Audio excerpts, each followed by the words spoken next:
Hello friends, welcome to आशुलिपि short. आज की क्लास आपकी Hindi short and dictation 60 words per minute की स्पीड से है। अभी इस डिक्टेशन स्टार्ट करते हैं। 60 वर्ड पर minute Hindi short and dictation. उपाध्यक्ष महोदय, आप जानते हैं कि इस विधेयक पर आजकल जो बहस हुई है उसमें हमने पूरा विरोध किया है और इस संबंध में अपने तर्क पेश किए हैं।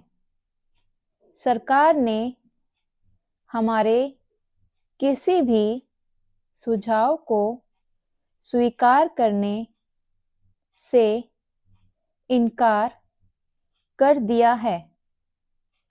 जहां तक इस कानून को अमल में लाने का संबंध है, केंद्रीय सरकार पूरे तौर पर राज्य सरकारों पर निर्भर है।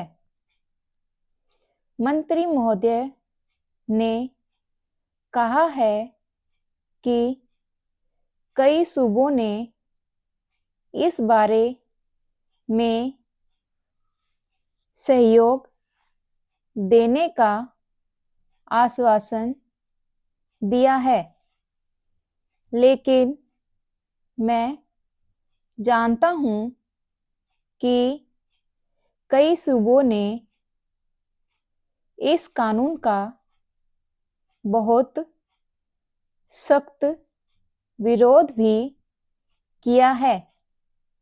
उनका कहना है कि केंद्रीय सरकार को किसी भी तरह सहकारी क्षेत्र की संस्थाओं के संबंध में अपने अधिकार को प्रयोग करने का प्रयास नहीं करना चाहिए।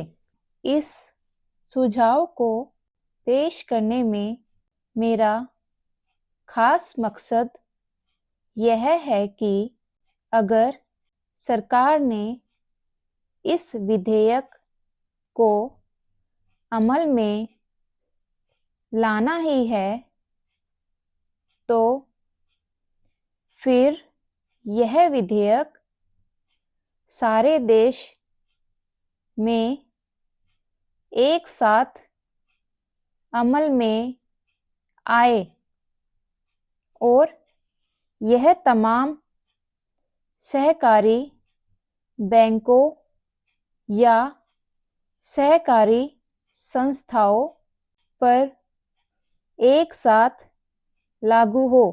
वरना जिस सूबे की सरकार यह मान लेती है कि इस विधेयक को वहां पर अमल में लाया जाए, वहां की सहकारी बैंकों को प्रीमियम देना पड़ेगा।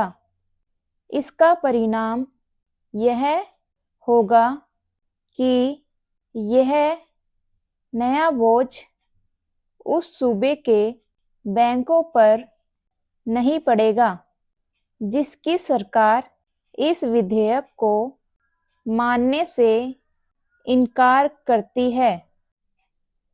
मेरे इस सुझाव को स्वीकार करने का यह भी लाभ होगा कि अगर केंद्रीय सरकार यह चाहती है कि इस कानून को किसी भी हालत में अमल में लाना चाहिए और सहकारी बैंकों में पैसा रखने वाले लोगों को तत्काल कानून का संरक्षण देना चाहिए, तो उस पर भी यह बंधन रहेगा कि चूंकि उसने इस विधेयक को 1 साल में अमल में लाना है, इसलिए यह जल्दबाजी करके इस विधेयक को पूरे देश पर एक साथ में ला पाएगी।